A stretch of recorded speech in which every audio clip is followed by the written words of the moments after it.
Listen up, Vegas. Welcome to the slaughterhouse. Perfect.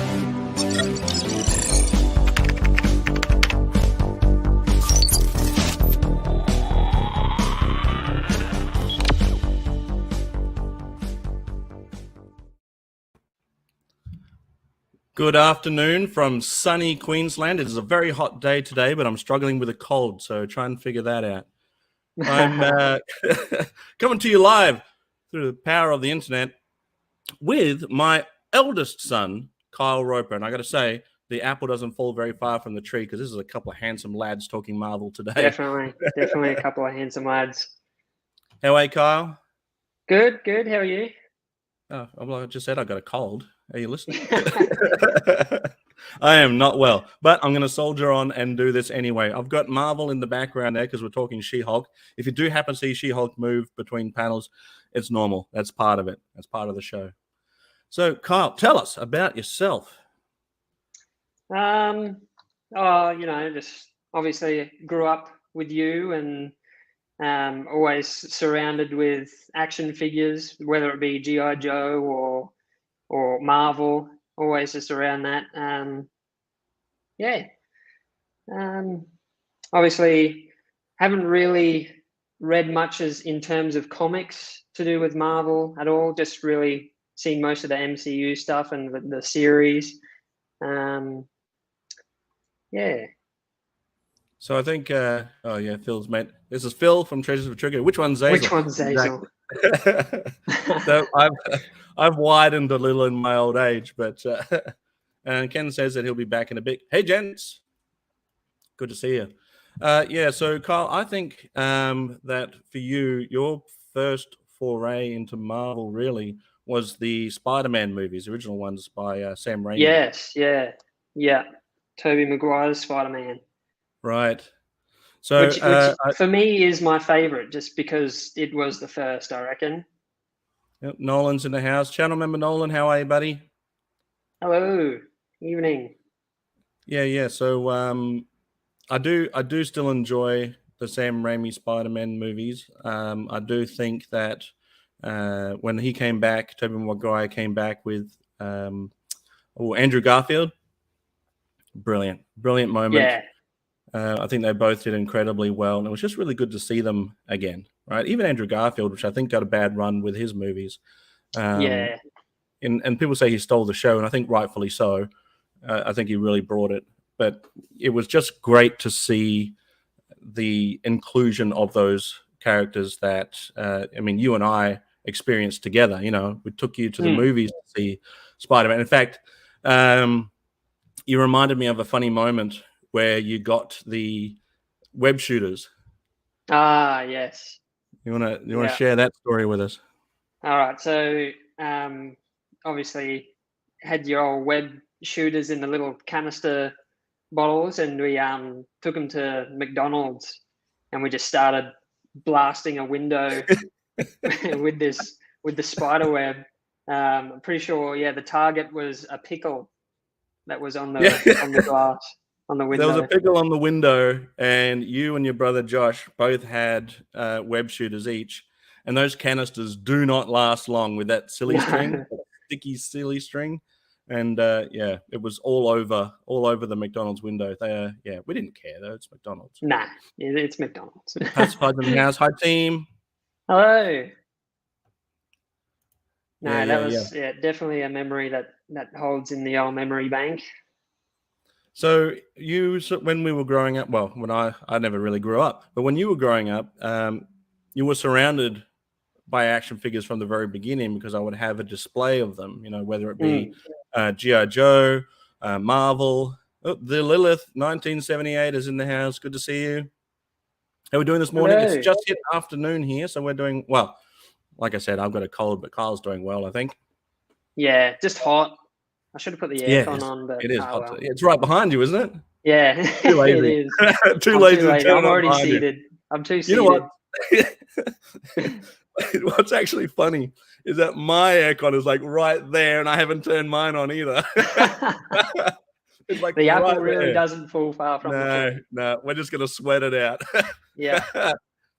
So you've got a cold. You're just going to sweat it out.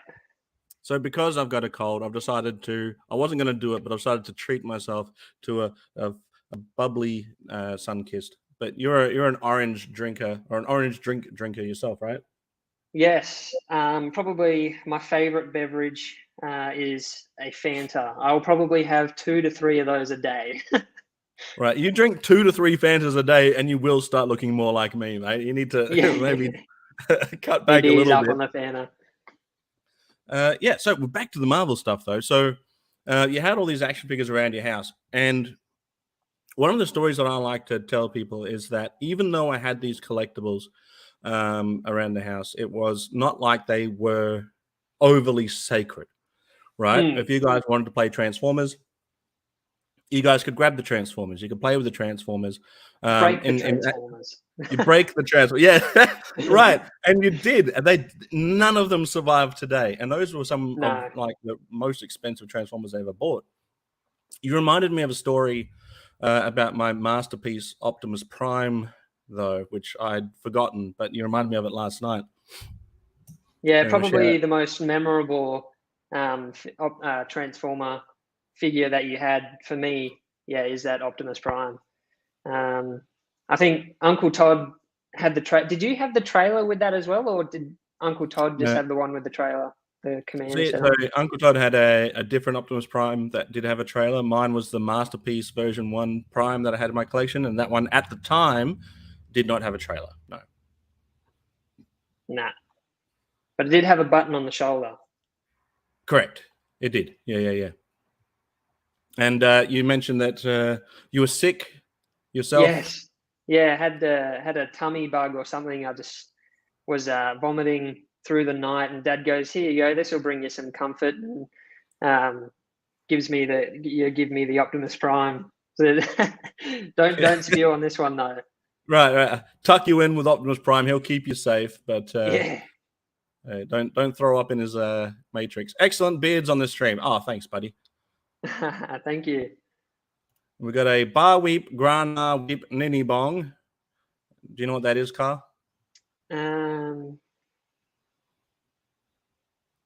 No. Maybe that's that might be transforming sounds.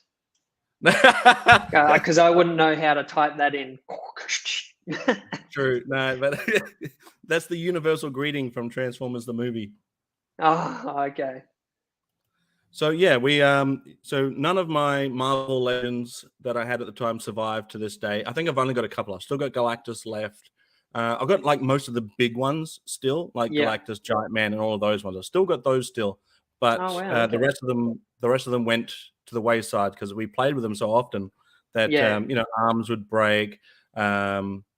Same with the Transformers, little bits and pieces would break off. I hated transforming vinyl tech, and it would take me half an hour or longer to transform any of those vehicles into a robot or a car.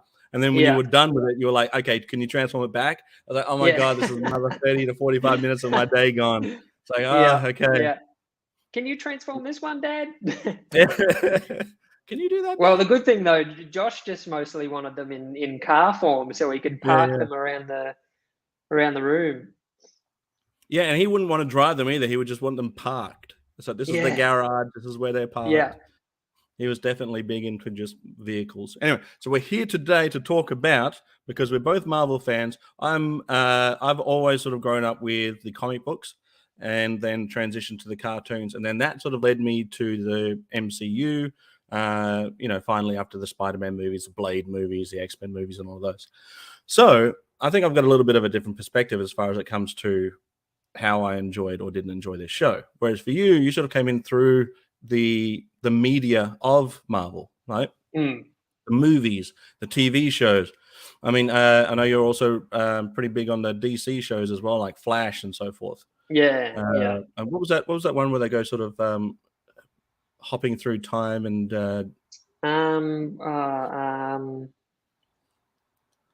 I just had it. Flashpoint. Edge of Tomorrow? What's that? Flash? What's Edge of Tomorrow? That's a whole different. That's a Tom Cruise movie, right? Edge of Tomorrow. Yeah, that's about aliens, but that's got nothing to do with it. That's kind of more like Groundhog Day. Yeah. Well, that is a great movie. That is a good movie. So we both started watching She-Hulk And well, you know what? Let's just get straight into it.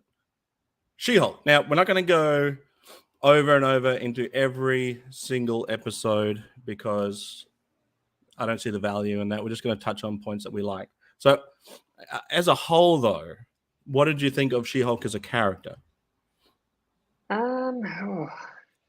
It was interesting. I had very mixed feelings about the portrayal of the She-Hulk. Right. I think it was good. Like they did all right. It wasn't great, but it was all right.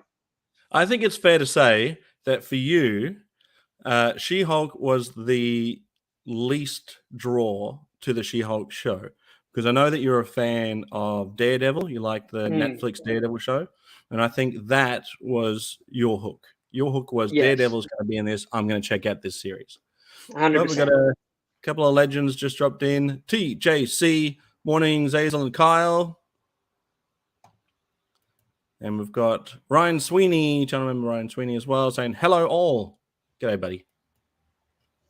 Here's a comment from Nolan saying, I gave it an honest go, but couldn't get past episode 3. So I struggled with episodes 1 through 3 personally.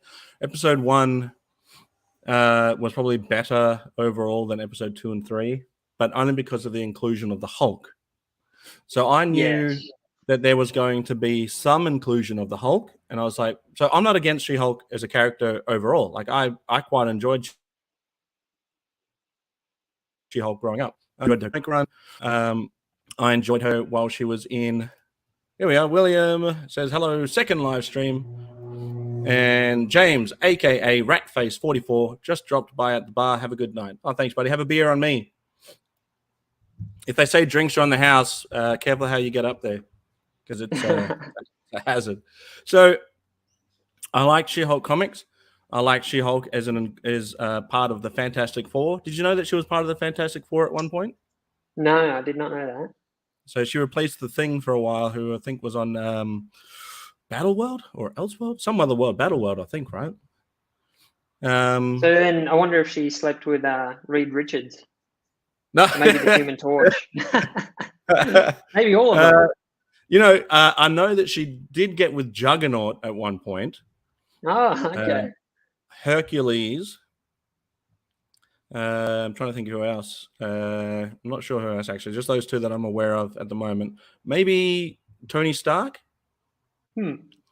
But then who didn't with Tony Stark, right? Yeah, that's right. Yeah. So I went into She-Hulk thinking that I wanted to see a few things. I wanted to see some fourth wall breaking, because that was part of her original comic run.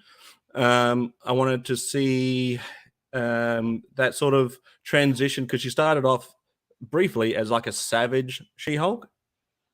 So I wanted to see some of that savagery for a little while, and then sort of ease into the attorney part of it. And then another thing that I wanted to see was, I guess, more of the... this is how I thought the show was going to go, where every episode was going to be a different court case, right? So she would represent a different superhero or supervillain for whatever purpose every week. So it'd be like a guest star of the week sort of show. It's like this week she's, defending this person, or defending, I don't know, whoever, right? Someone else other than who we got. Like that elf lady from Asgard. I didn't really get into that. Some of it was just silly for the sake of being silly. But after who was that other guy that ended up just jumping out of the building? And Mr. Invincible or something. Mr. Invincible, something like that. That one was was a bit funny. I mean, if you've got that many women in a room, I mean, and your options are what? I mean, I'd probably jump out of a window too. Yeah.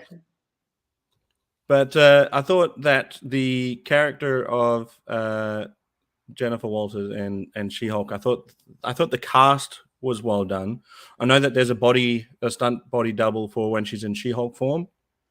I saw a photo of them both together, and I thought, yeah, okay, this is actually a pretty good matchup. I did like the original Hulk TV show, so I was wondering if there was going to be a little bit of a yes, like the old style, which they touched on.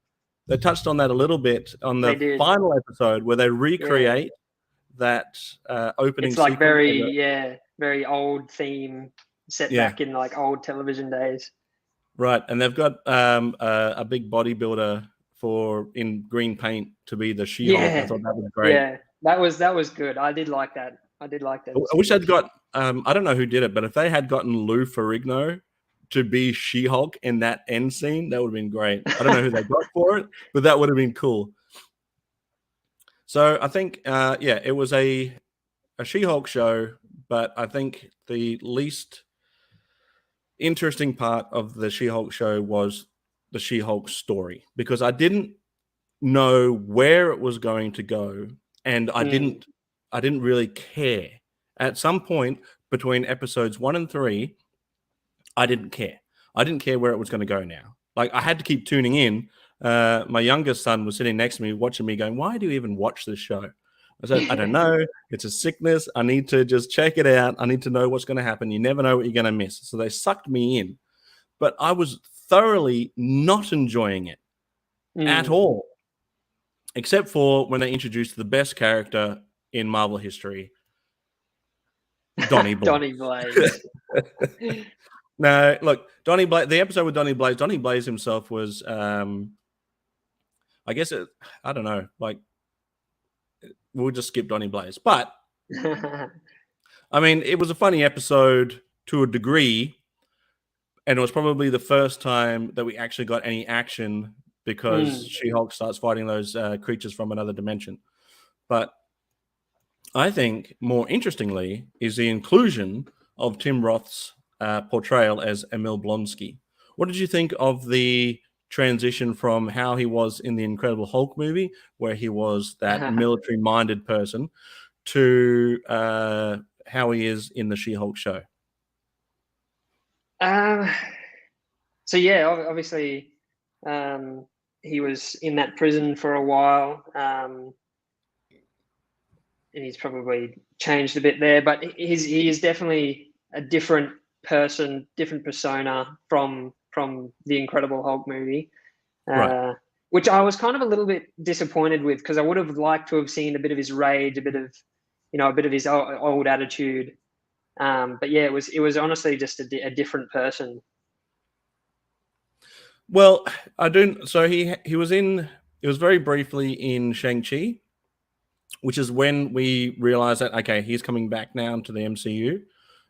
We just got a quick question here from the Lilith 1978. So, Hazel, are you aware of the cartoon Marvel Action Hour in the 90s? When I was a kid, we had a Action Hour, at least where I was, where we had the Incredible Hulk, and then we had this weird cartoon with just the Thing, but it was not the same thing from the Fantastic Four. It was really weird. But if it was the Marvel Action Hour in the 90s, was that Spider-Man and Hulk? Because we used to have we had different cartoons, I guess, in Australia, or how they presented them, because we would get Spider-Man, X-Men, Fantastic Four, and all of those Marvel movies, but I don't think they ever presented them as an action hour for us anyway. They just sort of played in the mornings on the cartoon shows that we had.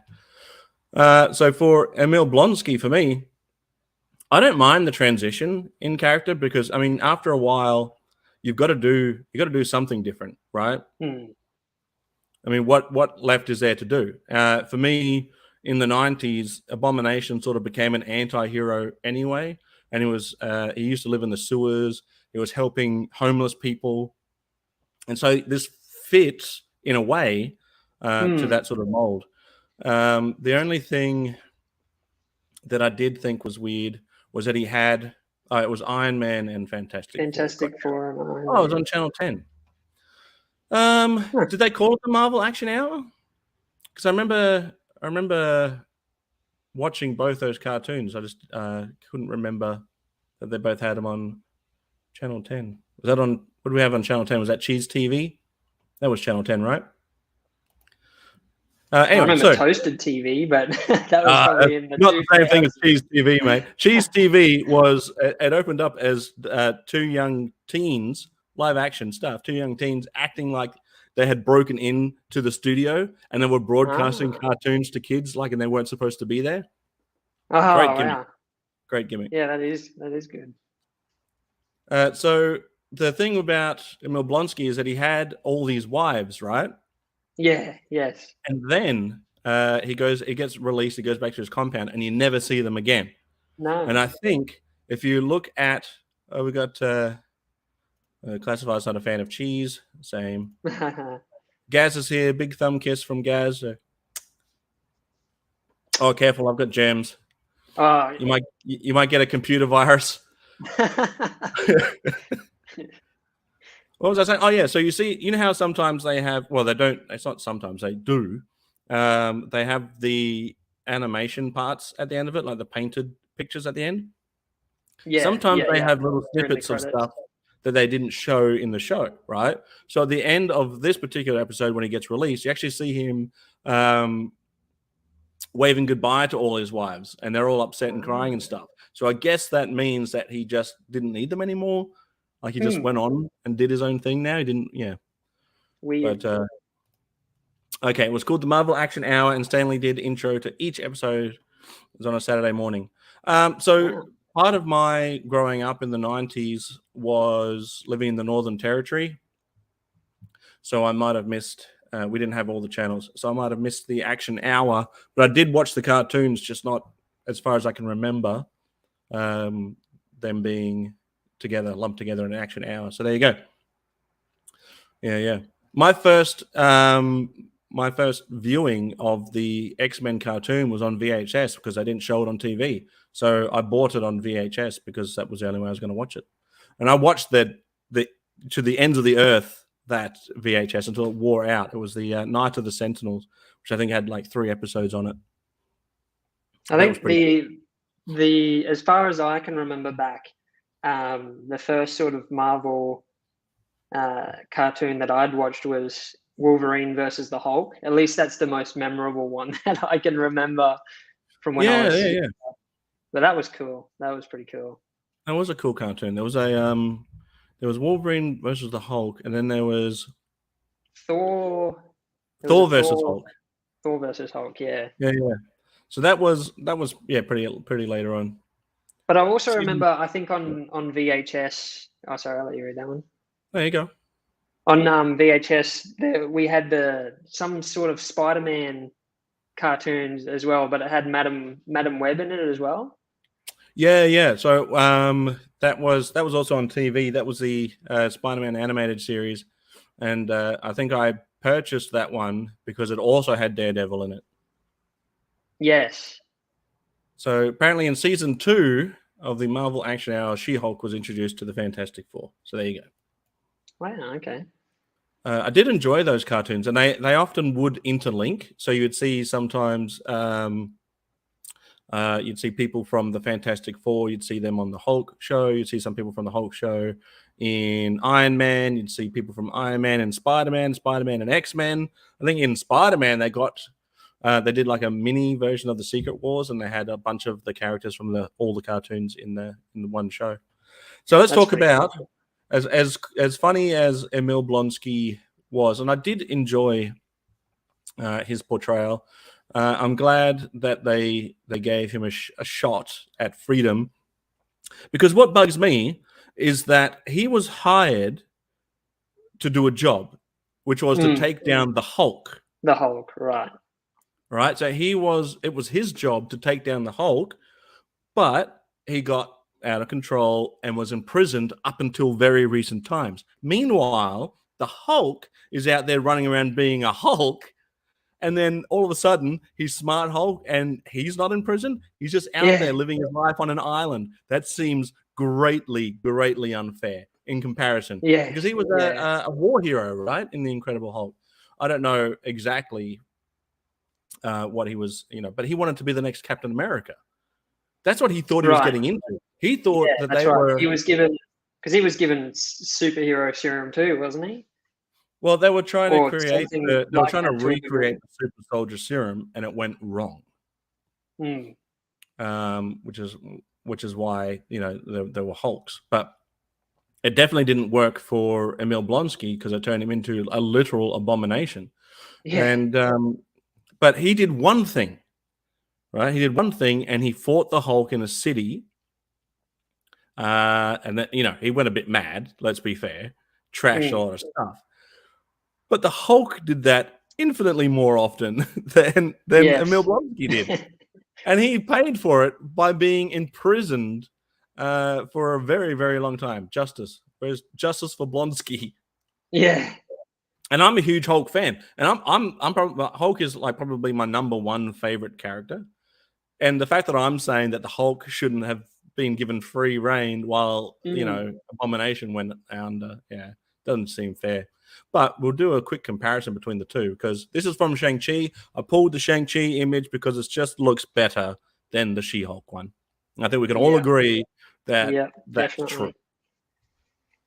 But I was super excited. I saw it in the commercial for the Shang-Chi movie. Yeah. Justice for Abomination. Exactly. So I was excited when I saw Abomination, who I thought was going to be Abomination in the trailer for Shang-Chi. And then when I saw that scene with Shang-Chi and Wong, I was like, great. This is brilliant. I love this new transition. Like, they obviously you don't know where they went to at the time. Like, he just they go through. You just see them in the cage, and And I was like, what is going on here? Why are these two teamed up? Why are they doing these fixed matches? But I was on board. I was like, yep, love it. Love the new look. It's sort of like a mix between the comic book look and what they were doing with the movie. So in the comic books, he had less digits. Here he's obviously got all of his humanoid digits. But I like that he's got the ear thingies, the green. So for me, the thing that I can most compare him to would be like Superhero Squad. That's what he looks like most in reference to me. Obviously, I haven't read a lot of comics to do with the Abomination, but yeah, that's what I can refer him back to. So I remember, you guys used to watch that Superhero Squad a little bit, but so was he a bad guy in the Superhero Squad, like with Doom and all that? I think he was. He was working with Doom. Yeah, that was not a bad show. I enjoyed it. Right. But here he is in his Incredible Hulk form, no ears. He's got that spine thing going on. Spine thing down there. Now, the elbows, the protruding elbow bones. So they didn't show that he could transform backwards and forwards in the Incredible Hulk movie. Even when he got knocked out, unconscious or whatever, after being choked out with the chain, he still didn't even transform back, which is usually a case for the Hulks, isn't it? Once they're unconscious, they sort of, except for Ragnarok, obviously, but. So he must have trained himself to be able to transition backwards and forwards. But the thing about this one is that it looks painful. Like, I know he's a Hulk technically, but it looks painful. He's got the bones protruding from his elbows. His chest his rib cage and all of that is sort of like pushed out. But then you come back here, and he just it looks like a powerhouse. It looks strong. This one does look strong, but it just looks like he's also been in an incredible amount of pain. Have you got a preferred look out of the two of them? I definitely like the other one, the more comic book accurate one. So between this one and this one, yeah. I like what they were trying to go with here, but to me, this looks a bit more like the Bi Beast. If they put another head on top of this guy's head, it'd look a bit more like Bi Beast. Do you remember playing the video game Incredible Hulk? Yeah. Oh, great game. Wasn't there? There's a couple of them. I remember, like the first one on the Xbox. Right. Like the really old one. Looks like a mutant. Not a fan of this one. He does look like a mutant. It looks like something that would come out of Resident Evil. Yeah. Yeah. But that is definitely the look that they should have gone for. I guess they were trying to, like, why he has those ears like a sea creature, I don't know, but it's just such an abomination trait that it's just weird to see him without it. Like, no ears. Yeah, weird. All right. Anything else you want to touch on for Abomination? No, I don't think so. Did you like the rematch of the century with Hulk? Between Hulk versus Abomination. It was interesting to see Smart Hulk versus Abomination. It was a little bit silly. You don't really get to see much of it, sadly. It would have been cool if that went on for a bit longer. So Abomination towered over Smart Hulk. Yeah. Significantly. It was like an 8-year-old versus an adult. And he looks like a mutant from the Fallout series of games. Yep, he looks like he's been inundated. What were they called? Orcs or ogres or something? I don't remember. Or possibly mutant. Maybe it was. So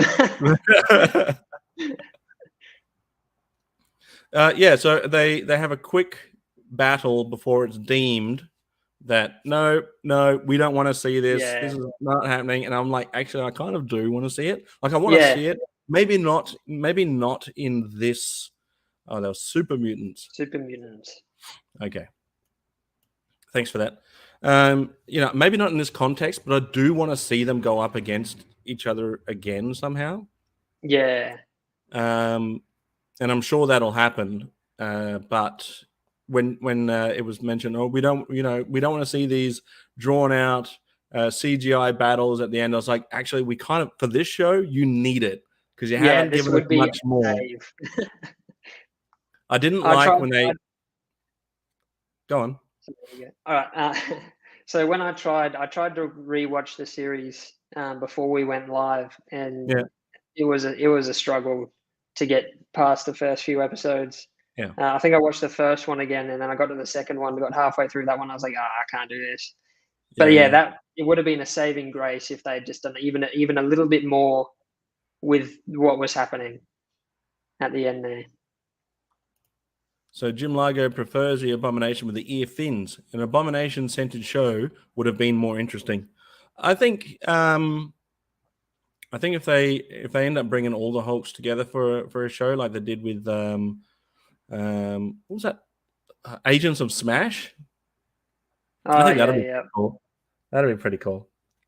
But I like how I do prefer this look.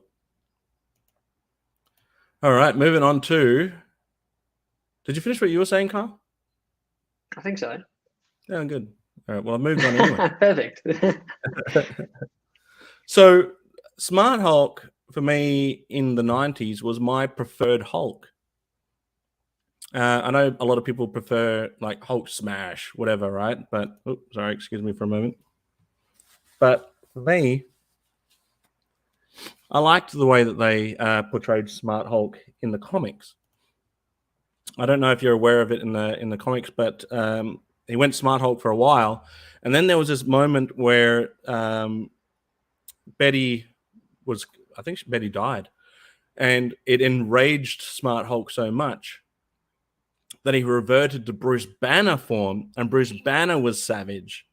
So then it was like he had to control his rage now, because if he hulks out, he doesn't really hulk out. He reverts to Banner, and Banner's got no strength. So therefore, it's better to be Smart Hulk in that moment. But I like all iterations of Hulk. Don't get me wrong, but I really, really enjoyed Smart Hulk because he was able to interact more with the heroes that I liked as well. Often with Hulk, if it's just Savage Hulk, a lot of the times it's just like he wants to be left alone. And so, he's pushed outside of his limits or comfort, and then he's forced to go into action. And even when he teams up with a lot of heroes, they will fight first because, of course, it's a comic. You got to have the fight before you team up. but there wasn't really any interaction. But then when he became Smart Hulk, all of a sudden he could be part of these things that he wasn't, probably couldn't be a part of before. So I'm all in for Smart Hulk. But I definitely preferred this Hulk compared to the Hulk we seen in Ragnarok, because Thor put it perfectly. He was a big baby. Right. He was a big baby. Just having tantrums and just the way he spoke he was a big baby.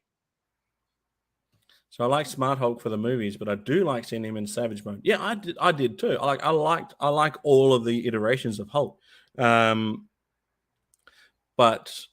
the transition from Savage Hulk to a little bit smarter to Smart Hulk, I quite enjoyed that because I was a fan of Smart Hulk in the comics. But there's room for all Hulks in my book.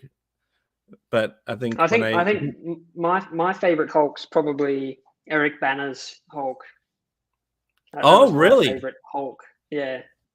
Wow. Okay, that's an Aussie Eric Banner playing that version of Bruce Banner. Right. That's the Ang Lee movie. So I did enjoy the Ang Lee Hulk movie.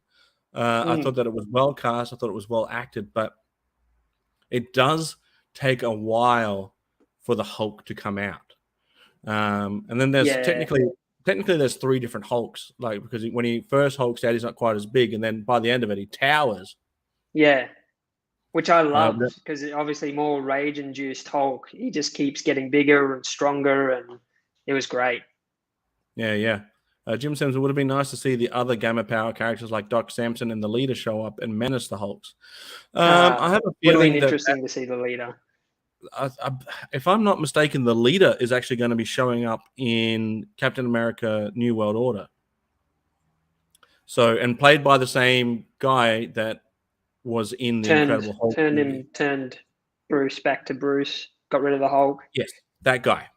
Where it Hulk blood drops on his forehead or something.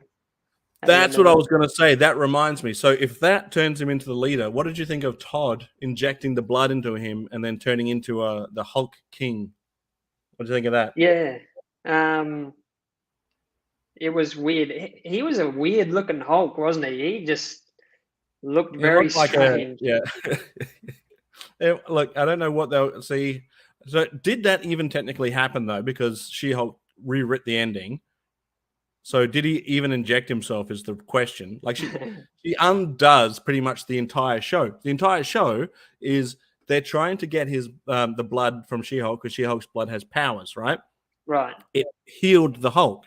But then at the end, to no one's surprise, he's the leader of the Intelligentsia or whatever it's called. Yeah, Intelligentsia. Who didn't see that coming? And then, and at the end, she's like, "Nah, we're not doing that. We're not going to inject him. We're not going to have this Hulk fight." It's like, this is literally all you've been building to. So in the end, he just gets arrested. There was no fight, no injection of blood. Where is the blood now? Then, right? Yeah. Does he still have the blood? I think how far did it get taken back? This whole series is probably just so that they can have blood to use in a different movie. So how'd you get this blood to make more Hulks? Oh, She-Hulk show on Disney Plus. Yo, sup, Zazels? It says Facebook user. It's you'll have to either let StreamYard have permission to use your name or introduce yourself. Sup, Zazels? Yeah. Which one's which? If I get a haircut. Yeah, go on, Carl. It reminds me of one time I had a photo on Facebook of me, and then you'd cropped your face in with it. Right, like a split half down and the half. face. Yeah. So similarities. Too similar. We get mistaken all the time. Twins. Just twins. People don't believe People don't believe I have a son as old as you are, though, Kyle. People are like, what do you mean he's that old? 23. 23. And I already had 2 kids by 23, so good on you for not doing it. I'm not ready to be a grandparent yet. So just bear that in mind. So the Hulk obviously went, he was there for the entirety of the first episode. And he was, I don't know, there to sort of help guide Jennifer into the She-Hulk mode. But, I did it right. Kids early. Yeah. Get him out of the way and kick him out early so you still got some semblance of a life left over. Just kidding, mate. A little bit kidding. Where was I going again? Hulk in the first episode. Right. So I know that Hulk has lost a little bit of strength coming down to becoming Smart Hulk, but when he gets hit by Jennifer in the Jeep and the Jeep takes him along for a ride, it's like, what? The Jeep should not have been able to go anywhere. It should just been like crash, stop, done. I was like, what is happening here? It's still if you take into consideration the first Avengers movie with Loki and the invasion, and he just plummets his fist straight into I can't remember what those flying things are called, but just brings it to a dead halt. Yeah. Oh, and then he gets wiped out by a Jeep. Yeah, what were those things called? They're called the Chitauri or something, right? Chitauri, but what was the flying things called? Anyway, maybe doesn't matter. If someone in chat can bring that up. So yeah. So, but being fair is fair. He was Savage Hulk there, right? And the angrier he is, the angrier he is, the stronger he is, right? But he's always angry. That's his secret. But he's now what? Can't get hit by a car because it'll pick him up and take him for a drive. That doesn't make any sense to me. Yeah, but he can throw that boulder just straight into the atmosphere. Right. But then he's gone. Hulk. Then the Hulk's gone, right? You see, you get this little touching moment where they talk about Tony Stark for a little bit, how they built that little shack. The bar. I thought it was sad when the shack got demolished. Yeah. I was like, no! But then they rebuilt it. Oh, Joe Recondo. How are you, buddy? All right, there you go. Joe Recondo. Good to see you, bud. And then by the end of that, though, he's gone. He goes off-world. Were they Leviathans? I mean, that makes sense. Leviathans. Thanks, Jason. I'm gonna roll with that. I reckon they are. Yeah. If they're not, they should be. That's right. So he can pretty much stop one of those in their tracks as Savage Hulk, but as Smart Hulk, he can't stop a Jeep in its tracks. And I think comparatively, both things should be able to, be stopped by any amount of Hulk. Even Doc Samson, probably the weakest version of a Hulk somewhere, probably can stop a car, to be fair. All right. So after Hulk, do you think they did the Hulk justice? No. Well, hard to say really. He was good. He was good. He was funny. I loved how he had that folder of his progression through the Hulk. Big fat book, yeah, that was funny to see. I think they did him justice in this. I think Mark Ruffalo knows his character, and I think he must feel that even though he can't get his own movie or whatever, that he must feel blessed to be able to perform as the Hulk, as often as he does. And I think people really took to Mark Ruffalo as the Hulk very easily when it could have been a catastrophe. But yeah, I thought it was okay.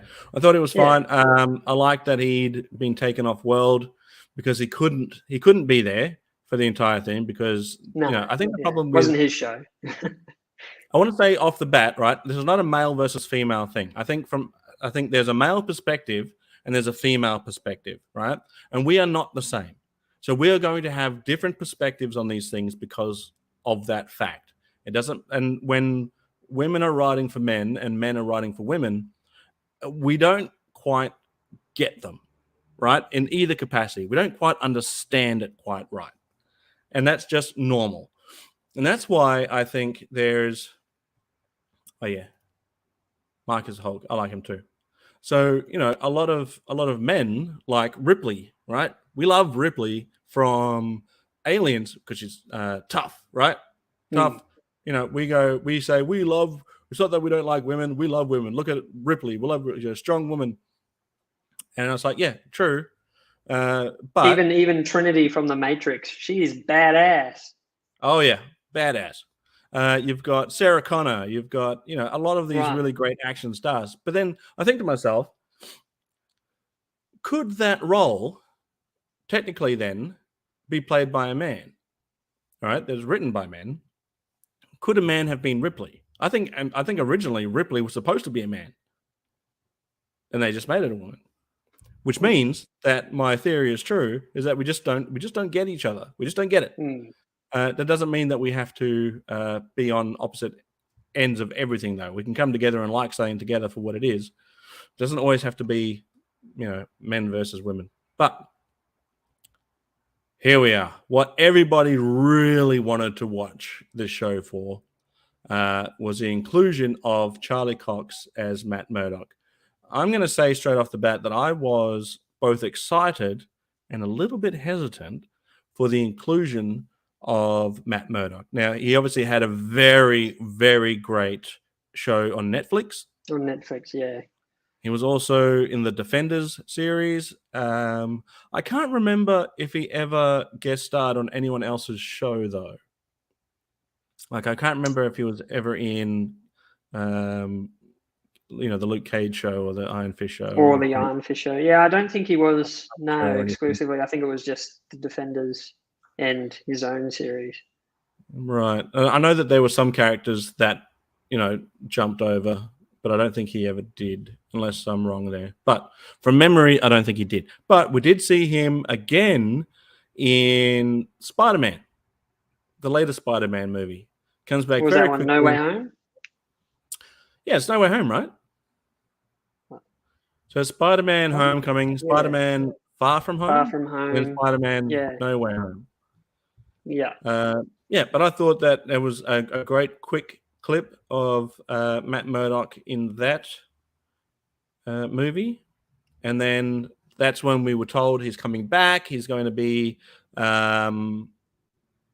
back into the Marvel Cinematic Universe as opposed to like a side branch.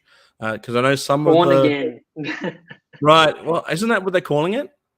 Yeah, I believe so. His new series on Disney Plus is going to be Born Again. Plus, we'd already seen Kingpin make a return in the Hawkeye show. Right. But I wonder if they have already interacted via the Netflix show, or if that's wiped clean and now it's, you know, a new Matt Murdock or an alternate universe Matt Murdock. Now that we have alternate universes and multiverses and so forth, is this a multiverse Matt Murdock or is this Netflix Matt Murdock? Either way, I think they portrayed him very well in this series as well. I think Disney Plus did a good job, but I don't know if that was just Charlie just being who he portrays Daredevil as. But either way, it was great. I reckon he did great. So the Lilith 1978 says, "I'm glad he's back and Kingpin. We just need the Punisher next, please." Yes. I think he's coming back, right? He's coming back, isn't he? The Punisher? I'm not sure, but definitely needs to. When the Daredevil music started playing, it really was kind of a nostalgic feeling for me, even though it wasn't that long ago. Well, I mean, when you think about it, it feels like there's a great deal of time between what the Netflix originally was trying to be compared to where the MCU went, right? So they only touched a little bits of what was happening in the MCU and these Netflix series, and even the S.H.I.E.L.D. series. They would only touch a little bit on what was happening in the MCU, but it never felt really connected. But now, here we are. And he gets another hallway fight, which is great. Yeah. Which is exactly what you want. And it was more brutal than, you know, I'd expected from a Disney show. So, No, I think they did great. But Charlie Cox knows Matt Murdock now, right? He's played him for so many seasons now. Was it like 3 or 4 seasons? Was it 3? Yeah, 3 or 4. Yeah. Plus the Defenders show. Oh, give me one moment. Talk amongst yourselves.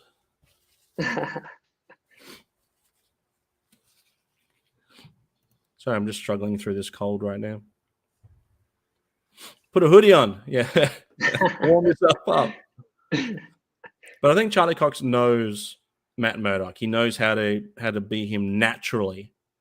Right? Yeah. When you see Matt Murdock, whether you see him in the courtroom or whether you see him in action as Daredevil or whether you see him in the bar just being himself, I think in every single instance he understands the character. He understands what's happening. And I like those little nods to him.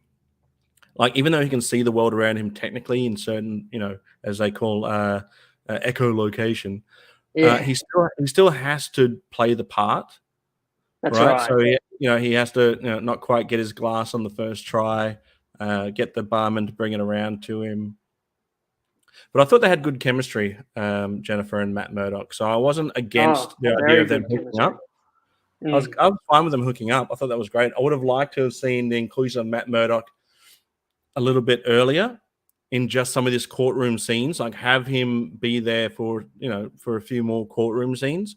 I think the courtroom scenes were actually the least important part of the She-Hulk Attorney at Law show, which is unfortunate, but yeah. Okay, so we had 3 series plus the Defender series. Okay, yep, cool. Yeah. The funny scene was definitely that Walk of Shame scene where he's dressed as Daredevil but just carrying his boots. Well, I mean, he seemed to be pretty happy. There was no shame involved. He was just enjoying the walk back, have the grass under his feet, feeling the grass between his toes. Yeah. Do superheroes not wear socks with their boots? That's weird, isn't it? Well, yeah. Well, you look at Spider-Man 3, the Sam Raimi one, where he's versing Sandman, and he just MCs the sand. No socks. No, just wiggles his little spidey toes. Yeah. Well, I guess he needs all less layers. That makes it easier for him to climb, I suppose. Yeah, I guess so. And then, as cool as Matt Murdock is, we've got Daredevil, which is essentially the Netflix costume, almost identical from what I can tell.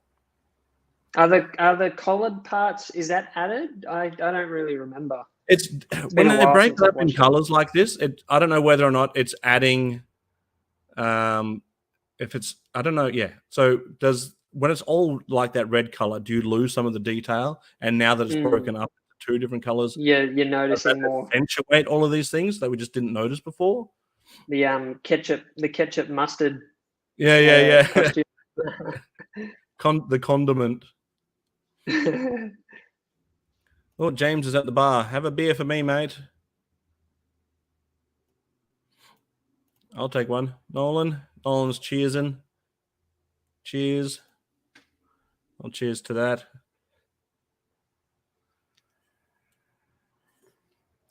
So originally when Daredevil came out, we got Mega J Retro. I didn't mind Matt and Jennifer hooking up, but I don't get the walk of shame. Guys don't have to walk without shoes. Yeah. Right? Yeah. I think that's why it was so funny. Having said that, though, have you ever tried to put on a pair of boots in a rush? It's not happening. I struggle with a pair of boots at the best of time.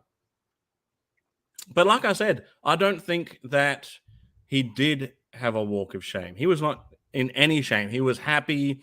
He's doing his walk. He's saying hi to the neighbor. I think he was just, enjoyed his night and had to leave and probably just enjoyed, because he has different sort of sensory. True. So for all we know, he's just making sure he doesn't step on any shit. Yeah.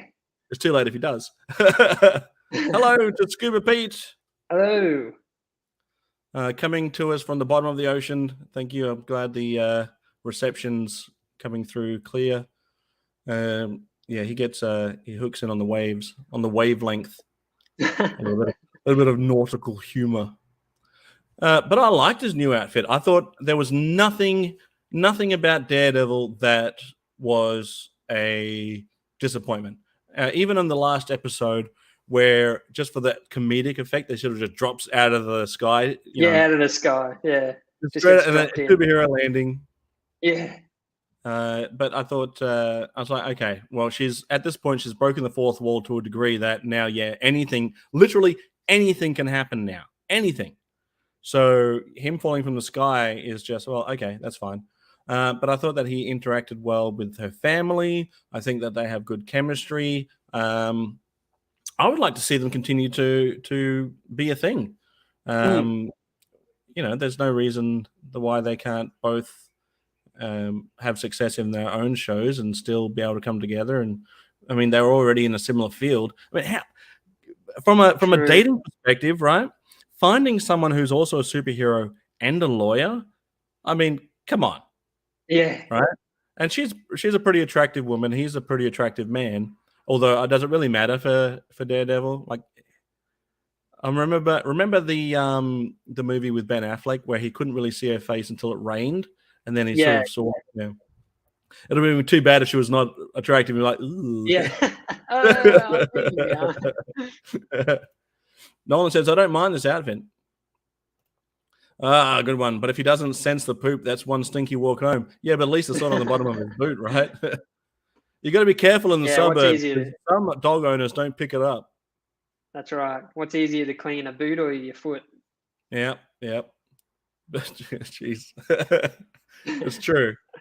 I wonder, does he doesn't have a sensory tank like the one from the Daredevil movie, does he? No, not that I've seen or can remember, but no, like a sensory deprivation tank, or I'll have to go back and watch. I'll go back and watch the first couple of seasons. Yeah, I'm definitely going to do that. So the gold and red, classic colors. Yeah, that was his original colors. Was the yellow and red. Gold more so here than yellow. But I thought it was great. I would like to know if they're going to touch on it. Like, so for instance, right?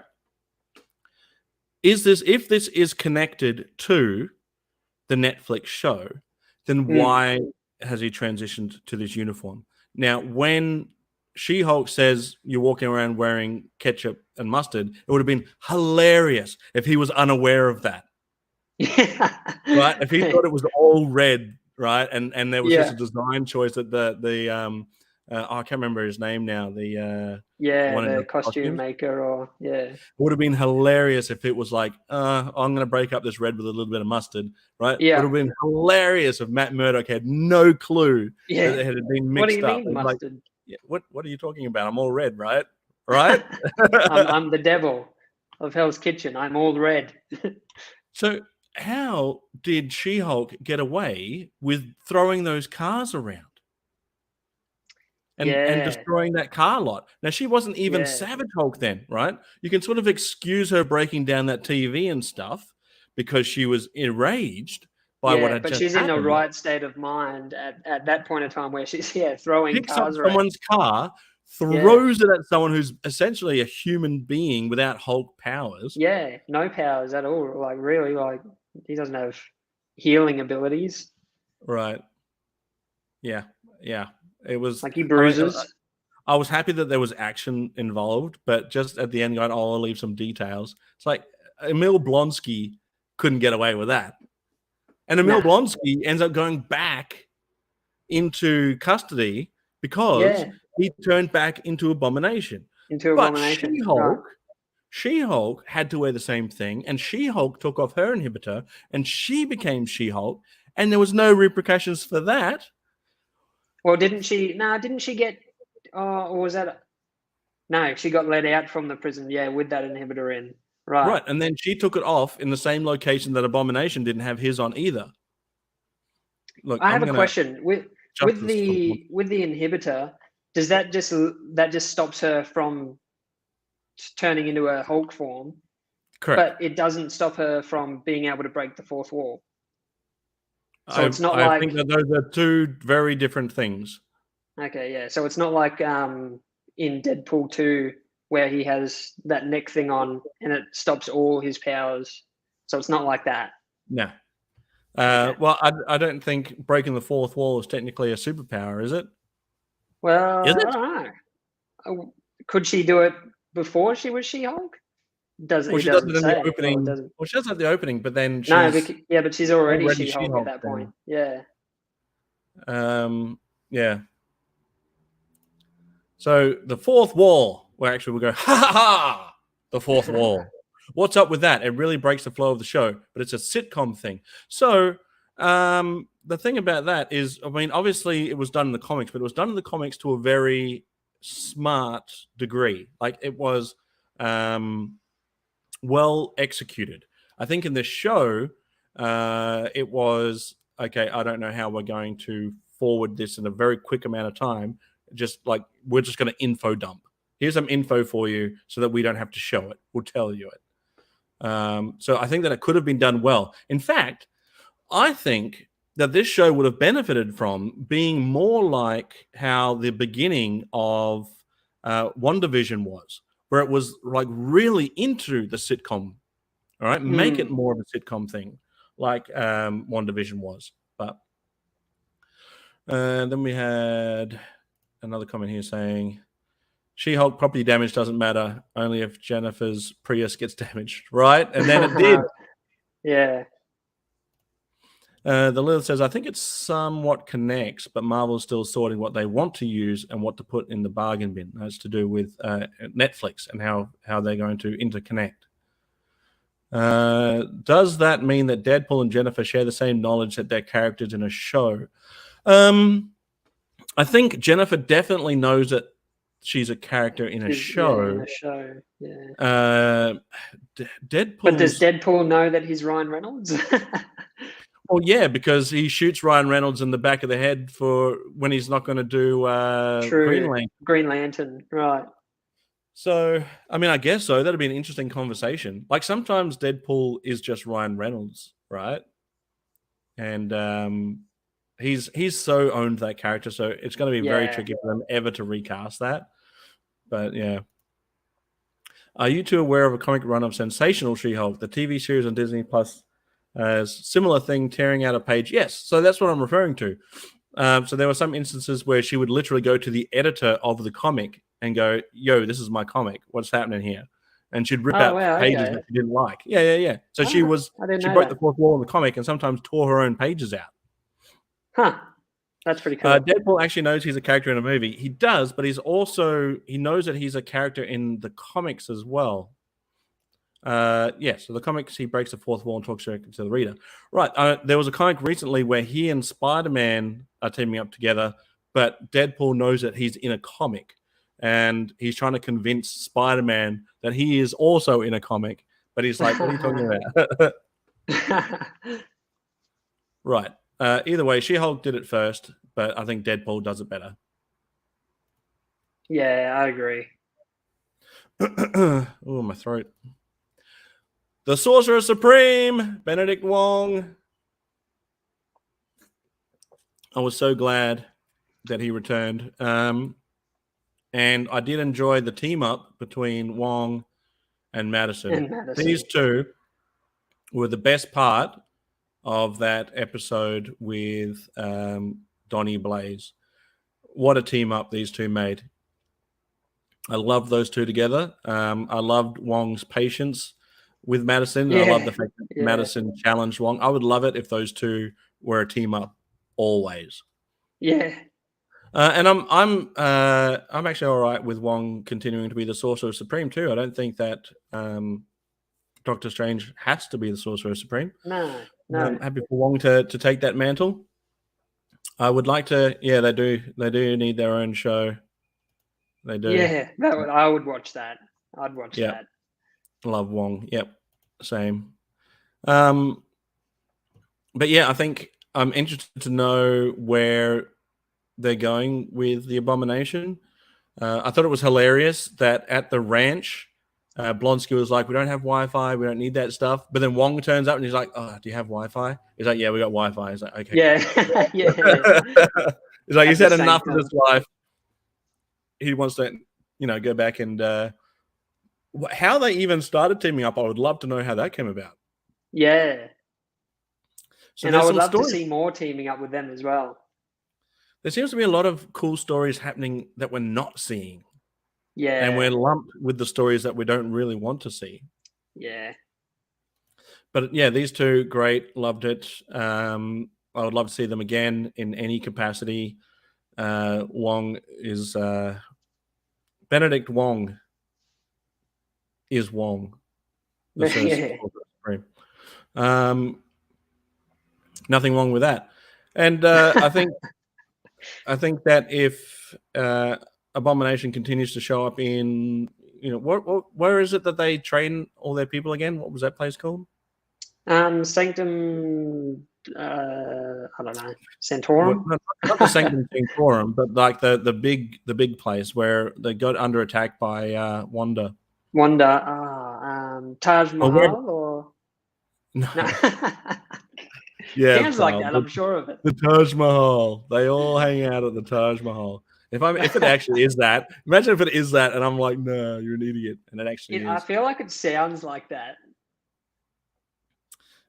Google is a thing, but I'm not going to look it up.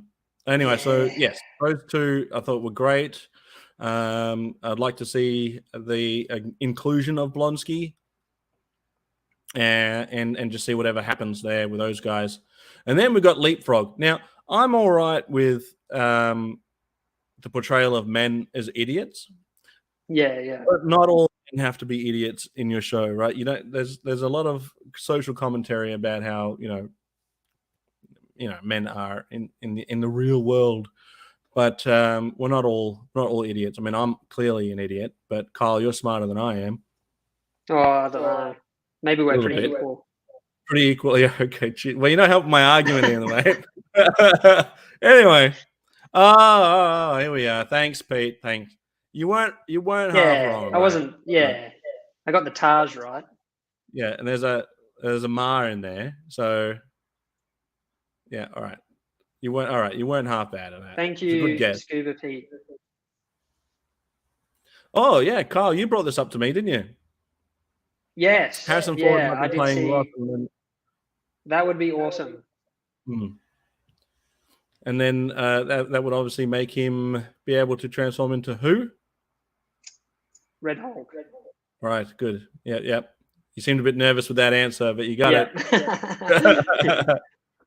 I liked how they did Leapfrog. It was a great. Like he didn't know that he was the villain in his own episode. I think that's power and money. Some people want to be something, but I like what they did with him. I wasn't upset with that. It is a great costume. It actually really is. I liked his little rocket boosters. Very Star-Lord. Right, yeah. He puts jet fuel in it. Yeah. What a schmuck. Yeah. But other than him, Titania. Now, my issue with Titania is that I don't remember if it was ever even addressed why she broke through the wall into the first episode. Was it the first episode in the courtroom? Yeah. Right. Why does she even do that? What was she even there for? Because then later on, she's just an influencer doing a show out somewhere where people can come and get autographs. Like, how is she not? What happened? I don't think we ever see her use a door in this series either. No, I don't think she does either. Well, maybe at that wedding, which was maybe at the wedding. Yeah. There's being oblivious and being an idiot. I'm a bit of a boob on any given day, but I just don't like how the majority of men are so shallow in the show. Yeah, even the guy in the last episode, I can't remember his name. He's wearing the earpiece. Yeah, the other wasn't he a lawyer as well? Well, he was part of that crew. I don't think he was a lawyer necessarily. I don't really know, but even he was sort of a bit of a bumbling idiot, right? Like he meant well. He was a lovable idiot, but other than Matt Murdock, who was obviously very, very capable, who else was there that wasn't some sort of moron? So yeah, can anyone tell me what her purpose was. In the original comics, I believe she was a wrestler. Yeah, I think it hurt the show. It hurt the show for me as a viewer because I couldn't relate to anyone until Daredevil shows up. I'm like, oh, cool, a positive role model, right? I think the only other guy that I liked was the guy who showed up at the wedding and like sort of who slept with Jen as well and stole the blood. I liked his character. Yeah, Josh. I liked his character. He wasn't dumb. I don't think he wasn't dumb up until the end. But then you watch how his acting changes to when he becomes the bad guy. Now all of a sudden he's just like a douche, right? Yeah. He started off being like a cool kind of guy, and then all of a sudden he's like, oh, I got the blood. Now I'm a douchebag. It's like, ugh. I'm almost certain on the end credits of that, you see him in one of those painting things. You see him in the courtroom looking a little bit nervous. Brickentar. Evening, everyone. I'm way late tonight. Well, it's only 1 p.m. here, so it's not too late. So I don't know why she burst into the courtroom. I don't know what her purpose was. You know what? I actually had hoped, right, because it would have made a lot more sense where at the end, when all of those toxic masculinity douchebag men are all in the compound, when they were all there, it would have been a perfect opportunity for Titania and She-Hulk to team up. Yes, I 100% thought that was what was going to happen. Right, that's what I thought. It's like, why else was she there? Right? I was hoping she was going to burst in and be like, hey, I don't like you, but this is pretty rubbish. Let's team up. And be like, okay, well, now it makes sense. Now I can see why this was happening this whole time. If her whole shtick is that she just bursts into rooms like Kool-Aid Man, well, okay, fine. But at least have a purpose, right? The purpose of the show seems to be going nowhere, right? So the purpose could have been at the end is that there was all of this sort of nonsense happening, but it was for a purpose. But it just had nonsense. And then nonsense, and then we're not going to do that. And it's like, what? You thought the same? Yeah, I'm sure I'm not the only one. It's a Reddit theory that GLK obviously knew that they were going to lose their lawsuit and had arranged. Okay. Gotcha. Well, yeah. But even then, if they arranged for her to be there as a disruption, how does that benefit her persona? Like, because she's a big deal where, at least in her own mind, like she's one of those internet influencers. What benefit does that have for her to bust into a courtroom? Yeah. Did it help her profile at all? I mean, it didn't hurt it because the writers made it so that it didn't, but Kevin made it that way. Kevin. Let's talk about Kevin. What's your opinions on the old Kevin situation? Very video game sort of situation there. It was like straight out of a video game. Yeah, but I didn't enjoy it. I like some of the references to like the greater MCU. X-Men. The X-Men and stuff, right? I like that, but I like that because I like that, right? So I only liked it in this situation because I like those concepts, those stories. It's like when you hear news, it's like, oh, great, right? And so when they're bringing up things, it's like, oh yeah, it's like member berries. It's like, what about the X-Men? Oh yeah, what about the X-Men? Right? It doesn't mean that the show's any good. It just means that I remember the things that they're talking about. Right. I think the writers just had too many characters and should cut down on some. I mean, maybe, or at least give them a purpose. Give them a purpose. I don't have Disney Plus, so I didn't get to see the show, but I've seen the Wrecking Crew fight, and man, I hate what they did to the team. Right. So the Wrecking Crew. Do you know who the Wrecking Crew are, Carl? No, only in the show. Were they the people with the stolen Asgardian weapons or something? Right. What weapons were they from? Asgardian weapons? Yeah, they were Asgardian, right? But in the comics, they are. I think they got the construction workers, and I think they got their powers from Loki. But they were like big and tough and brawl. You know, they could take on Thor. They could take on Hulk. Okay. You know, these are like really strong characters. And here, you know, because you know they have to do it because it's the you know what it is. They're just bumbling idiots. And because one of them, does that mean that guy at the end that reformed and went to Blonsky's compound, does that mean that he never really actually reformed? Was he still a bad guy then? I have a 3-episode rule before I quit on a show, but I saw Wong and got bedazzled. I got bamboozled and stuck around for another 4. Daredevil got me back, and I hope the last episode lent. So, have you not seen the last episode yet, Jay? If you haven't seen the last episode, you're about to get spoiled. Marvel has been hitting a lot of X-Men in Phase 4. Yeah, hinting a lot. Yes. Yep. Wolverine. I think I might try and finish it. I will say this before I touch on the last episode. I will say this: the only episode that I've watched twice was the Daredevil episode. I watched it again the same day. I watched it twice the same day because it was just that good. It was a good episode. Everything about that episode. It was a almost perfect episode. Almost perfect. And I think She-Hulk was in her prime too in that episode. Right. You know, she was a little bit more confident, a little bit cocky. A little bit confident, a little bit cocky, and her world hadn't come crashing down yet. I guess the end of it was a little bit lackluster, but I guess they had to go somewhere with it. First episode and Daredevil episode are the best. Well, I think the Daredevil episode and then the first episode in that order of best to to the best. Spoil away, Sergeant. That way I'll know if it'll be worth finishing. Well. First time we see her suit in the Daredevil episode. So, yes, that is the first time we see a superhero suit.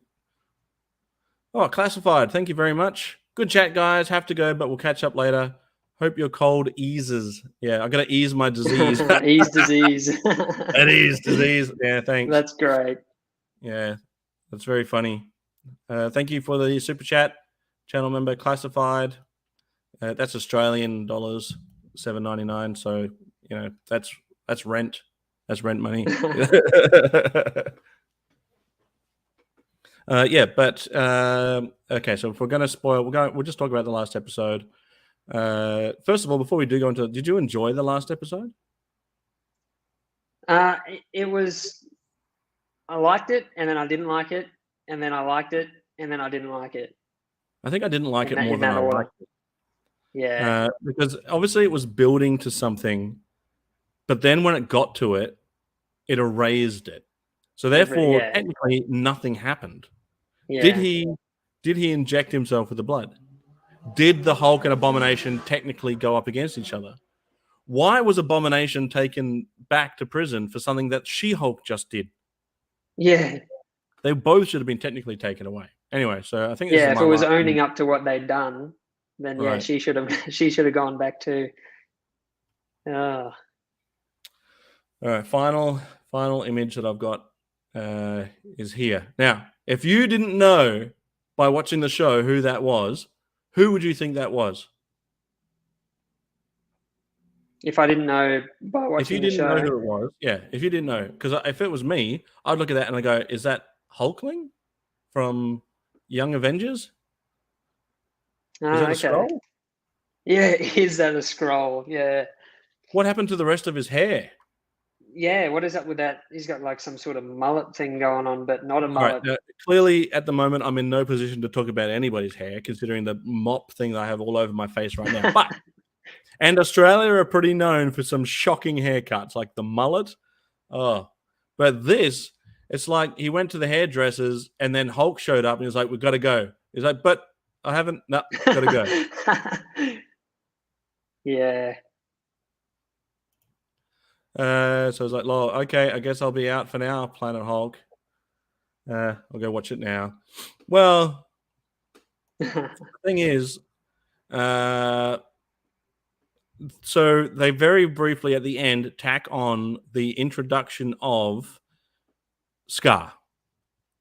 And if you know who Scar's come around in pretty recent times in the grand scheme of things, but he is like a barbarian, right?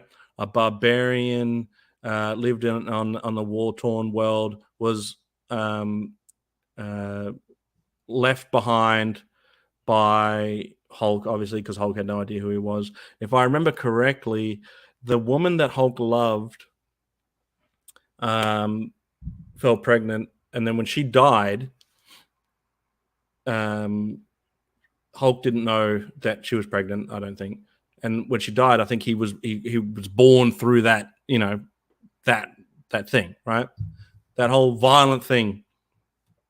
This guy looks like he'd be ordering a soy latte down at his local coffee shop, and does not look at all like a Hulk. I wonder how old he is. Oh, I mean, he can't be that old either, right? Well, does time works differently on Sakaar, doesn't it? Or was that just because when Loki was there, when Loki first got there, he was there longer than Thor was, but it was only like seconds between Loki getting there and Thor getting there, from memory. Thanks for tuning in, Mega J Retro. Hope you enjoy the final episode. Let me know what you think. Hit me up and let me know. After reading the run, Sensational She-Hulk and comics back in the day, I kind of thought the show might be similar, and it wasn't much surprise to me when it went down in the show. Right. Well, I hoped that it was going to do similar to the comic, but I hoped that it was going to do it as effortlessly, right now that as the comic did. It seemed a bit jonky. I hope it didn't spoil too much for you. I did say that we were going to get into it, but sorry, mate. So for those that are paying attention, yes, this is definitely Scar. But what? Yeah.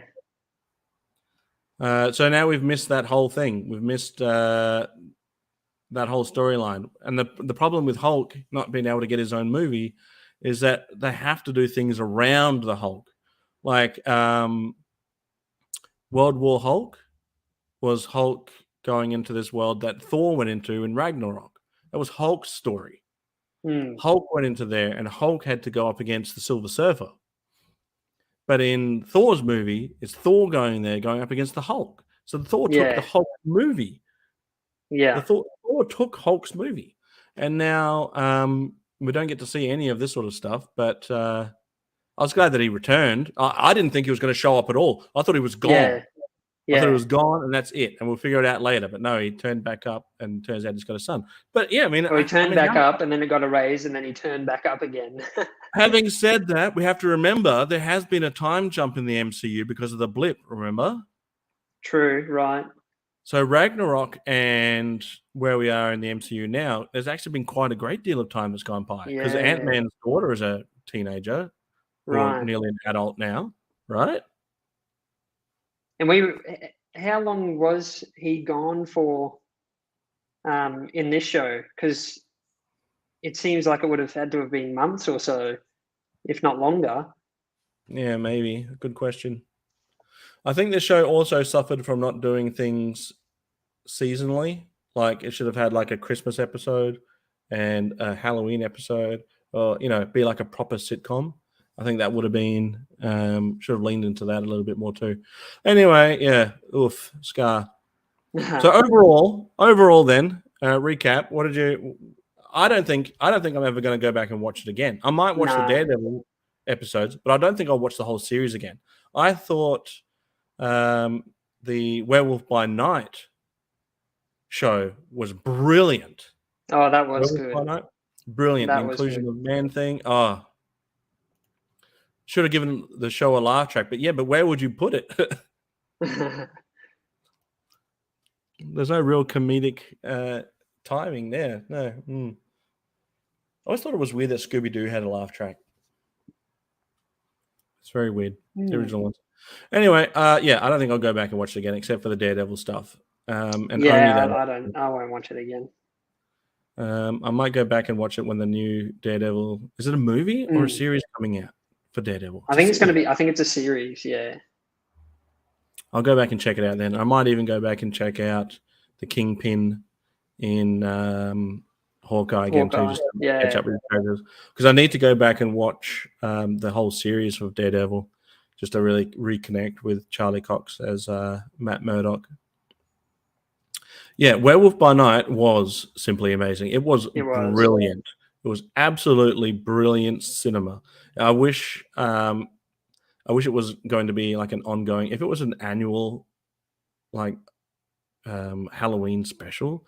Yeah. But both the characters were all written really well. The way the stylized black and white, so great. The way that they touched on classic horror movies from start to finish, I thoroughly. I'll be watching that again. That's for sure. So I can't help but notice, Kyle, and we don't live in the same house, by the way. So we are in different homes. So why don't you show us a little bit of your collection, if you're able to, what you've got going on there? So I just got a few things. This one's I'll just touch on this side. Just a little bit of DC stuff, bit of the Joker. Man, this is weird to orientate. There we go. What's on the top there? What is that? Just a statue? Yeah. We got Thor, Lady Thor, Spider-Man, Goblin. Then we got down here. I got Jesus. Sandman, Miles Morales. Pretty cool. Spider-Man with a couple of Doc Ock arms. A couple of pumpkin bombs up there too. Very cool. Very cool. What's on the other side? Probably just a few good little ones here. Archangel. That one, I love this one. Gambit. Yeah. Very cool. Sweet stuff there. Thank you. Nice setup. Thank you. So the what do you got in your area? Well, I got. Where's Sarge? Yeah. I just keep pulling up Sergeant Slaughter's. What was it? 777 Sergeant Slaughter's. I'm up to over 400 now, but yeah. Oh, you got I want that Archangel. Yeah. That Archangel is wicked. Yeah, he is wicked. Must be cool having a dad who collects too. Yeah, he's very lucky.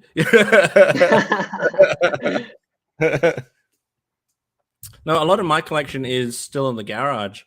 When we moved here, we got a smaller place than I was hoping for, just because the housing is so hard. You can't get anything. So we had to just deal with a small apartment. So we got a small apartment at the moment. So most of my stuff's in the garage downstairs. So I've only really got a couple of my G.I. Joe wrestling stuff. You can adopt me. I don't have the room. I just got rid of all my kids. Do you think your dad has a slaughter disorder? Definitely. So but it's great though. It's good to see, something that is really passionate about, and I think this channel is doing great. It's good to see all you people engaging. It's pretty cool, to be honest. I'm enjoying it. Obviously, Dad's going over to the States next year. That's pretty cool. Oh, yeah. I'm not sure what company made this. I don't remember. Flip it upside down. No, sorry about that. No, don't do that. I don't want you to break it. But yeah, no, it's pretty cool. Like you're going over to the States. That'll be your first overseas. Yeah, trip? I've never been overseas. The furthest I've yeah. been off the mainland was Kangaroo Island, and that's still technically Australia. And it sounds like Kelly's going to take good care of you too, which is good. No, she's going to take shocking care of me, mate. She's going to get me messed up doing Spartan races. She's going to get me messed up doing drinking every night. I don't think I would. Are you going to NASCAR? Because that would be awesome. She'll probably put me in one of those cars and spin me around. I think that would be cool. I don't know how much of it I'm going to remember. Turning left. Another left. Help me, Jesus. Help me, Tom Cruise. That's such a shake and bake. Shake and bake. So all of my stuff's in the garage at the moment. But all I've got out now is what I use for the Slaughterhouse Wrestling Championship. So I've got a little setup. I can't really remove my monitor, unfortunately. But just over there is my little setup with the wrestling ring and stuff, so that I can play with my toys. But nice. So you haven't set up any Lego or anything either? No, so I haven't even. No. So I've got a Western town, a full blown Western town that I used to have on a couple of like little tables, like from IKEA. But I don't have the room to set that up either, so they're all just in the garage. Just a whole Western town just sitting there in the garage, gathering dust, which I guess adds to the Western feel. But I don't know. Once I move, I'll be able to set all this stuff up again, because I've only got that. I've got Castle Grayskull over there with a few bits and pieces. I haven't even finished that. I'll try and move this a little. Hang on. Over there. Oh, there's some Halloween decorations on it, but that's where all my other Motu stuff is. And then this is actually a very light monitor. I'm just very, very weak. Sickness. It's the disease. I think it might be brown. Did Sandman look similar style to my Psylocke one? I'm not sure what that means.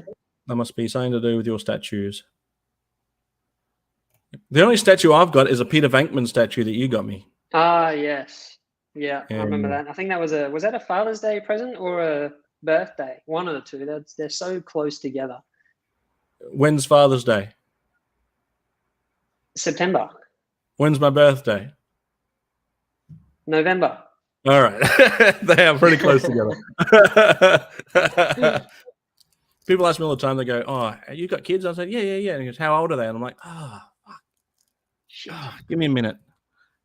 I can't even remember how old I am. What are you, 42, 43? Me? 40. I'll be 42. I'll be 42 this year. Yeah, 42 this year. Don't make me 42 yet. I'll get there. I'll get there on my own, mate. You don't have to rush me to. I'll get there. But, yeah. What's your birthday? 22nd? 22nd of November? Yeah. So my birthday's on the 22nd in 2022. So all the twos. And then when it's 22, I'll just go all out then. Yeah. Another birthday. Oh, geez. Coming up. Oh, geez. If you can send me an Archangel statue. Have you been watching? Yeah. No, a bit pricey. Have you been keeping up with the Rick and Morty series? Yeah. Newest season? Yeah, that's been pretty good. 1980 for life. Yeah. I just missed the 70s, but that's all right. 80s is where it's at. You only just made it to the 90s, Kyle. Yeah, 99. 1999. We partied like it was 1999. It's the last party I could have, and then you showed up. Yeah, I showed up early in 99. 82, too. Baby. So I think, So 99, the last year of that millennium. So your last millennium's baby, and your brother Josh is the next millennium. I think 82. When you're 82, you're probably a bit lucky here. But when you get to later ones like 84 and 85, people born in those sort of parts of the 80s, they really sort of miss out on a big chunk of what was cool in the 80s, because by the time they get to, born in 85, by the time you get to 5, it's already 1990. And the only cool thing that came around in 1990 was what, Ninja Turtles and Bart Simpson? 99, damn. Yeah, no, man, I wish I was born in 99. That's the year I graduated. Oh, shit. Wow. 99, yeah. 1999. They wrote a whole song about it. Oh, Breckenthal was a 70s kid. 1976. Yeah, we were marked as Y2K safe. If we had the internet, well, we did sort of, but if we had Facebook like we did now, we would have had to mark ourselves safe from the Y2K bug. Do you know what the Y2K bug was? No, was that like the world was going to end in the year 2000? We didn't know what was going to happen, right? Everyone was worried that all of our technology was going to stop working because it wouldn't recognize 2000 and beyond. Ah, okay. That's hilarious. 1979, and he has his own song too. Nice. Too cool. I don't think 1980 doesn't have its own song. I'll make one. What was this? 2K shit. It was the end of the world, boy. Man. And then there was what was that other one that was supposed to be the end of the world? They made a movie about 2012. 2012. Oh, when's it going to happen? Just do it already. Yeah, come on. Just do it before I have to pay rent. Don't make me spend and then end the world. Surely so that has to happen after meeting old Sarge. Oh, yeah, let me meet Sarge first. Before then. Yeah, come on. So Day before. What's happening with my hair today? I need a haircut, but I'm too sick. I can't go to get a haircut at the moment. I need to shave my cheeks. So cool seeing, yeah. Hope to, cool seeing you guys on together. Hope it happens again. Yeah, same. Now we're talking beard tips and tricks, shaving our cheeks. Don't say shaving our cheeks without context. I was pointing here. Yeah, but I thought you were going like this. Oh, yeah. You're getting Josh on here soon, aren't you? Yeah. So Josh will be on next. Talk about he's a rapper. So he just covers a lot of chocolate, basically. No, he does rap music, and so we'll play some of his stuff on that show just to get it out there. Let some people listen to some Aussie rap. If you're into that sort of stuff. I'm not really into Aussie rap, but he's my son, so I love it. I like Hilltop Hoods is all right. I don't mind Hilltop Hoods. Yeah. I like it. I think Josh has got some talent. I like his stuff. I think I genuinely like the music that he makes. But my kind of Aussie music is like Aussie crawl, Cold Chisel, AC/DC technically. For Phil, I used to think Crowded House was an Aussie band, but they're Kiwi, New Zealander. But we steal everything that's from New Zealand. Is Daryl Braithwaite Australian? He sure is. He used to be in a band called Sherbet.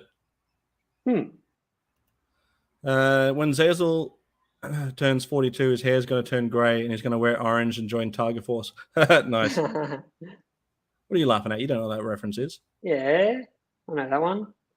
No, I don't actually, but it's funny. Tiger Force. Didn't that have? You did a review way back in the day of that character. Oh, who was that? Do you know what I'm talking about? The one I did. I think it was with Bang. Phil. Yeah, TJ Bang. Wasn't that Tiger Force? No. He looks like he's got tiger stripes on him. Yeah. Crowded House is half Kiwi, half Aussie. The Finn brothers were Kiwi. Oh, so were the rest of the band from Australia then? What about Split Ends? Because I think Split Ends only had the Finn brothers, right? Crowded House only had one of the brothers. Crowded House had. I hope you're not asking me because I don't know. Neil Finn was in Crowded House, but both Tim Finn and Neil Finn were in Split Ends. Right, Kyle? No idea. Yeah. So if I can go and meet Sarge in Joe Fest. It's going to be a great bookend experience to when I went to go and see Phil Collins. Yeah. In 19. No, it wasn't 19. What would it? It was 2000. Was it 2019? Yeah. 19. In the year 1960. Yeah. So yeah, no, it feels good. Oh, it feels great. That was a great show. 2 great shows. I went to another good thing growing up with you was the music. Right. Yeah, I knew all the good stuff. Phil Collins. Yeah. On repeat. Yeah. Guns N' Roses. Yeah. I'm actually going to see Guns N' Roses on November 22nd. Oh, wow. They're playing here on my birthday. So I'm going to go see them. That's pretty cool. Yeah. So I got myself a ticket and wasn't really anything Xavier was into. So I'm just going to go see them by myself. It's not sad. Very nice. I'm looking forward to it. It's not sad. What's it? Other than AC/DC, the Hard-Ons are the only Aussie bands I know. Who sang that song? I don't know the Hard-Ons. Who sang that song? Get Free. I wanna get free. I wanna get free. The Vines. I don't know where they're from, but they were very good. I don't know why that came into my head. That's a good song, though. It is a great song. I had that album by the Vines. I don't think they ever did a second album. If they did, I never saw it. But yeah, we played a lot of Phil Collins, The Cars, a lot of 80s stuff, really. Some soundtracks too. Like I'd play the soundtrack to Star Wars a lot. Sometimes just the even soundtrack the movie. The canteen song. Yeah. Yeah, see, you had an awesome childhood. Yeah. Man, I need to go back and watch that Star Wars again. I haven't watched it in so long. Have you been watching Andor? Yeah. What do you think of that? Oh, that's been great. I haven't watched the latest episode, but so far it's been pretty awesome. I haven't not enjoyed an episode. I think they've all been great. Yeah, I'm enjoying it. I like that it's a 80s metal they grew up on. Yeah. Nothing better. Everything is better than in the 80s. Some 70s is actually pretty good. They're gone. Hello. We're talking about Andor now. We've gone off topic. But I've enjoyed that it's a slow burn, right? Like, obviously, there's a mission. They got to do the mission.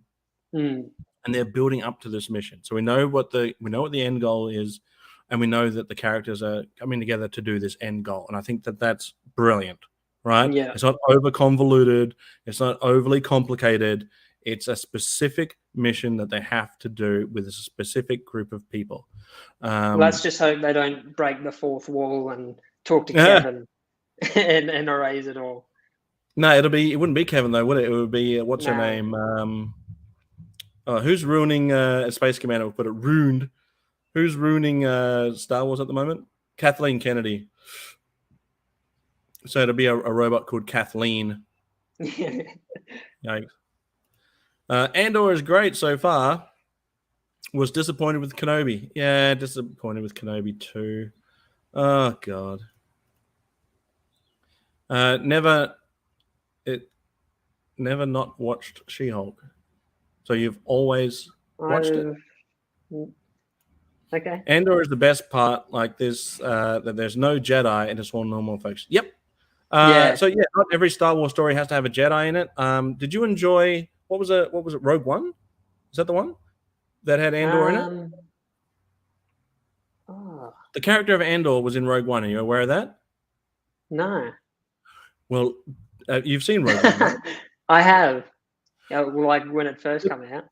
For the sake of so this takes place before Rogue One, right? So for the sake of it, though, because you don't remember Rogue One, you don't remember Andor being in it, don't watch it at the moment.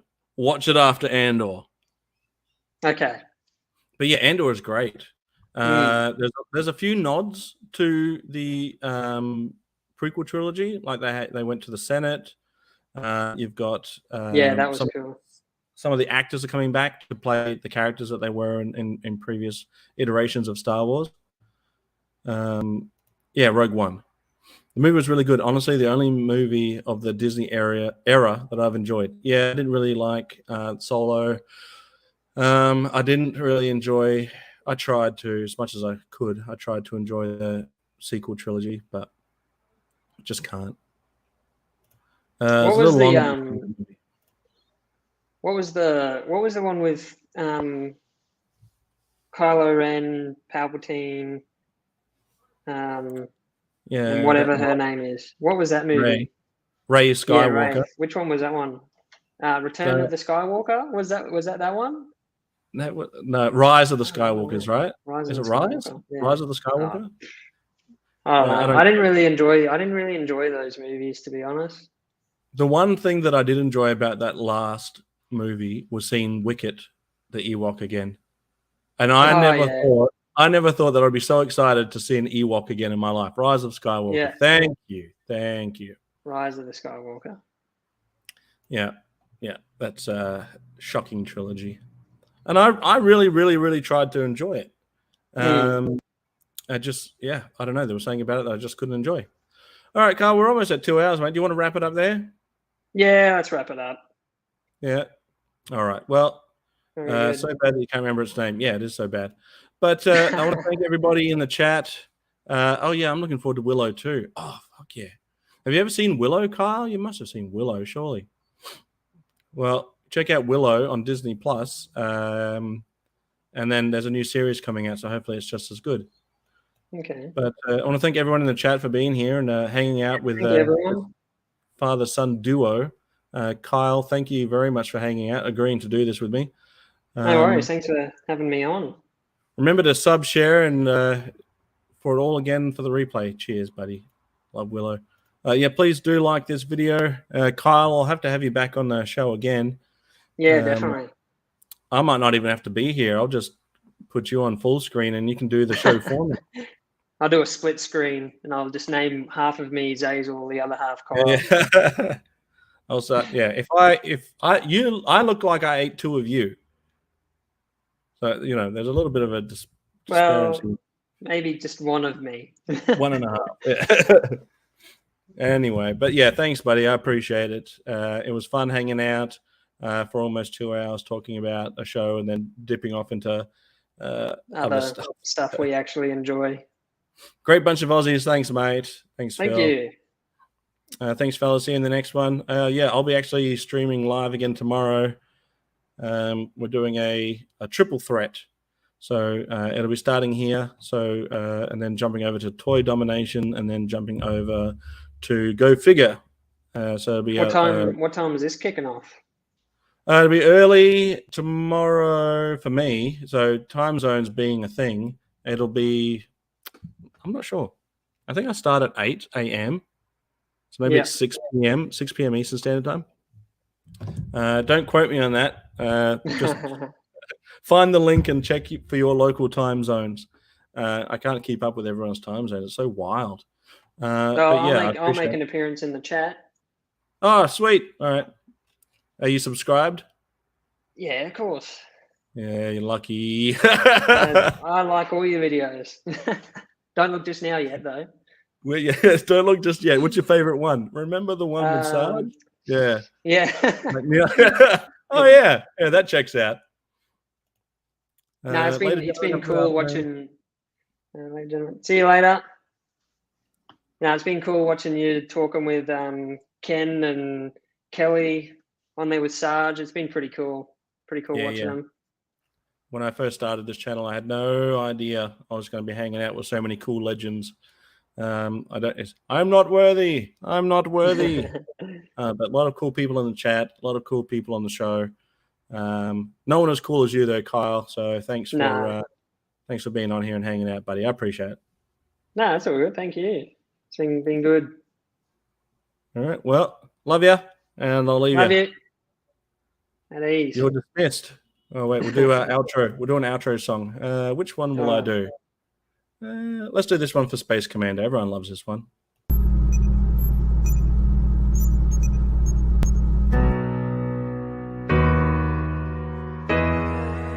Space Commander.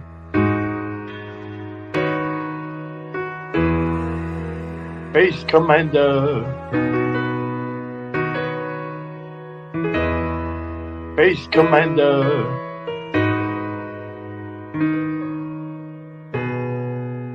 Space Commander. Space Commander. Space Commander.